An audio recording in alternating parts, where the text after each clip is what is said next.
अस्सलाम वालेकुम स्टूडेंट आज हम बानोमियल डिस्ट्रीब्यूशन के मल्टीपल चॉइस करेंगे।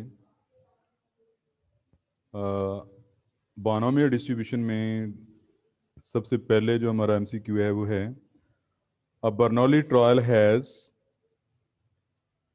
Eight least two outcome, at most two outcome, fewer than two outcome, exactly two outcome. तो स्टूडेंट बर्नौली ट्रायल में एग्जैक्टली टू आउटकम होती हैं, सक्सेस और फेलियर। सक्सेस और failure. Two mutually exclusive outcomes in Bernoulli trial are usually called success and failure. वो जो आपके पास दो बर्नौली ट्रायल होती हैं वो कौन कौन सी हैं? एक उसमें सक्सेस और दूसरी failure. Nature of binomial random variable is discrete. Binomial distribution, hypergeometric distribution, Poisson distribution, ये हमारे पास डिस्क्रीट नेचर की होती हैं, और जो नॉर्मल डिस्ट्रीब्यूशन है वो कॉन्टिन्यूस केस। तो यहाँ पे nature of binomial random variable क्या है? डिस्क्रीट है। In a binomial distribution the sum of probability of failure and probability of success is always equal to sorry 1 is always equal to 1। आपको पता होना चाहिए कि प्रोबेबिलिटी ऑफ फेलियर Q होता है और प्रोबेबिलिटी ऑफ सक्सेस P होता है, और दोनों का टोटल 1 के बराबर होता है। In a binomial experiment, the successive trial are independent. अगर आप एक कॉइन टॉस करते हैं उसमें हेड आता है, और जब आप सेकंड कॉइन टॉस करते हैं तो उसका फर्स्ट कॉइन के साथ कोई ताल्लुक नहीं होता, यानी कि वो जो ट्रायल है वो इंडिपेंडेंट होता है। Parameter of binomial distribution are n and p. N and p binomial distribution के पैरामीटर हैं। एन नंबर ऑफ ट्रायल होता है और p probability of success. Sorry. Range of binomial distribution 0 से लेकर n तक।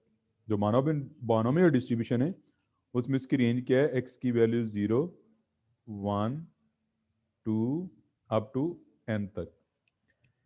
Mean and standard deviation of binomial distribution are respectively np and npq। np इसका mean होता है और npq अंडर रूट इसकी स्टैंडर्ड डेविएशन होती है।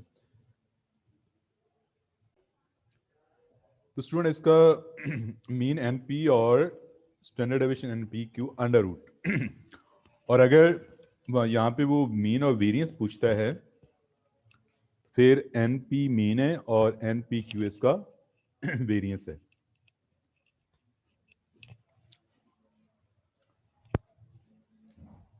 तो हमारे हमारे से उसने पूछा मीन एंड स्टैंडर्ड डेविएशन, तो मीन एंड स्टैंडर्ड डेविएशन में ऑप्शन बी वाला जो है वो करेक्ट है। In a binomial experiment with a three trial the variable can take 4 values. इसका मतलब क्या है? अगर आपके पास n 3 है तो x की वैल्यूज 4 होंगी, 0, 1, 2, 3। x की वैल्यू क्या होगी? 0 से लेकर 3 तक। तो ये 4 वैल्यूज वाला ऑप्शन ठीक है। Shape of binomial probability distribution depend on the values of it parameter. Student कोई भी डिस्ट्रीब्यूशन है उसकी शेप उनके पैरामीटर पे डिपेंड करती है, तो लिहाजा बायनोमियल डिस्ट्रीब्यूशन भी उसकी शेप भी पैरामीटर पे डिपेंड करेगी। In binomial distribution the number of trials are fixed. Number of trial are fixed. Fixed मुराद ये कि आपने कॉइन 10 दफ़ा टॉस करना है या 50 दफ़ा करना है या कितने, वो फिक्स होगा। In a binomial probability distribution, the relation between mean and variance is mean always greater than variance. आपने याद रखना है कि बायनोमियल डिस्ट्रीब्यूशन में हमेशा मीन वेरिएंस से बड़ा होता है।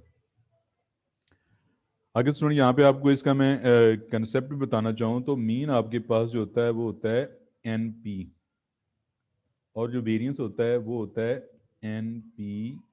अब मैं इसको ब्रैकेट में लिखने लगा हूँ ताकि ये आपको समझाने के लिए कि, बल्कि इसका मैं कलर चेंज कर देता हूँ,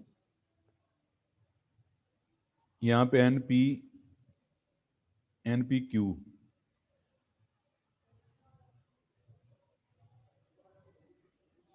एन पी क्यू। अब इसमें गौर करें तो ये एन पी आ रहा है, ये पी एन पी आ रहा है, दोनों सेम हो गए।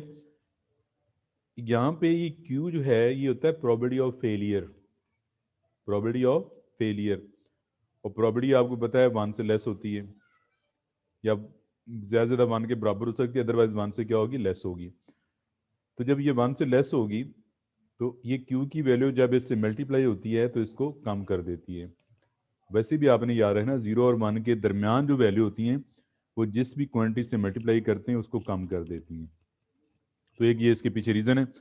वैसे आप याद रखिएगा कि mean always greater than variance. Next है in binomial distribution when n is equal to 1 then it become Bernoulli trial. जब बायनोमियल डिस्ट्रीब्यूशन में n की वैल्यू 1 हो तो इट मीन कि वो बर्नौली डिस्ट्रीब्यूशन है। The mean of binomial distribution depend on number of trial and probability of success. Binomial distribution का mean number of trial और प्रोबेबिलिटी ऑफ सक्सेस पे डिपेंड करता है। हमें पता है कि इसका मीन एन पी होता है, एन नंबर ऑफ ट्रायल और p probability of success. Next one, variance of binomial distribution depend on all of the above. Number of trial पे भी डिपेंड करता है वेरिएंस, प्रोबेबिलिटी ऑफ फेलियर पे भी depend करता है, प्रोबेबिलिटी ऑफ सक्सेस पे भी डिपेंड करता है। तो इसका मतलब है कि ऑल ऑफ अबव, तो ये वाला ऑप्शन जो है वो करेक्ट होगा। इसको भी देख लेते हैं कि इसका वेरिएंस होता है एन पी क्यू। तो आप देख रहे हैं इसमें एन भी आ रहा है, पी भी आ रहा है, क्यू भी आ रहा है, तो तीनों ऑप्शन आ रहे हैं, तो लिहाजा ऑल ऑफ द अबव वाला ऑप्शन जो है वो करेक्ट है। विच of the following is not property of binomial experiment? Probability of success remain constant. ये आपने यहाँ पे एक चीज़ याद रखनी है कि बायनोमियल एक्सपेरिमेंट में प्रोबेबिलिटी ऑफ सक्सेस हमेशा कांस्टेंट होती है, ये ठीक है। एन इज फिक्स्ड, ये भी ठीक है। सक्सेसिव ट्रायल आर डिपेंडेंट, ये गलत है, क्योंकि बायनोमियल एक्सपेरिमेंट में सक्सेसिव ट्रायल इंडिपेंडेंट होते हैं, डिपेंडेंट नहीं होते हैं। इट हैज़ 2 पैरामीटर, ये तो ठीक है, 2 पैरामीटर होते हैं एन और पी, लेकिन ये वाला ऑप्शन जो गलत है कि successive trials are dependent. Next, binomial probability distribution is symmetrical when p is equal to q। जब p और q की वैल्यू बराबर हो तो उसको कहते हैं कि बायनोमियल डिस्ट्रीब्यूशन जो है वो सिमेट्रिकल है। इसको मैं इस तरह लिख सकता हूँ, अगर आपके पास p की वैल्यू 1/2 है तो साफ ज़रा q भी 1/2 होगा। इस सूरत में p is equal to q, then binomial distribution will be symmetrical. ये वाला ऑप्शन ठीक है।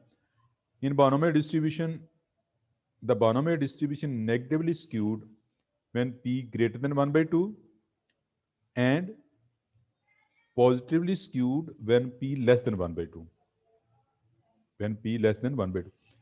अब सुन, अगर आपके पास p की वैल्यू 0.4 आ जाती है तो इट मीन कि ये नेगेटिवली स्क्यूड है, क्योंकि p की वैल्यू 1/2 से ग्रेटर आ रही है। सॉरी, अगर ये 0.6 आ जाती है, 0.4 नहीं 0.6 आ जाती है, तो p की वैल्यू 1/2 से ग्रेटर आ रही है 0.6, तो उस सूरत में क्या होगा, ये नेगेटिव स्क्यूड होगा। मैं यहाँ पे लिख देता हूँ 0.6, क्योंकि 1/2 0.5 होता है ना, 0.5 से ग्रेटर। अगर p की वैल्यू 1/2 से लेस आ जाती है, यानी कि p की वैल्यू अगर आपके पास फर्ज करो 2.5 आ जाती है, तो p की वैल्यू 0.25 है, इट मीन कि लेस देन 1/2 है, तो उस वक्त क्या होगा, स्क्यूनेस पॉजिटिव होगी, उस वक्त स्क्यूनेस क्या होगी, पॉजिटिव होगी। Next, which of the following statement is false? कौन सी इसमें स्टेटमेंट गलत है? Expected value of a constant, ये यहाँ पे इसका कोई ऐसी कोई गलती वाली बात नहीं है, कांस्टेंट की एक्सपेक्टेशन हम ले सकते हैं। In binomial distribution the standard deviation is always less than variance, ये वाली स्टेटमेंट गलत है। कि बानोमियल में ये तो रिलेशन है ही नहीं है। बानोमियल में रिलेशन है कि मीन ग्रेटर देन वेरिएंस। ये standard deviation is always less than variance वाली ये बात नहीं है। In a binomial distribution the mean is always greater than variance, ये तो अंडरस्टूड है, तो ये तो गलत हो नहीं सकती। In binomial distribution mean is always greater than it variance.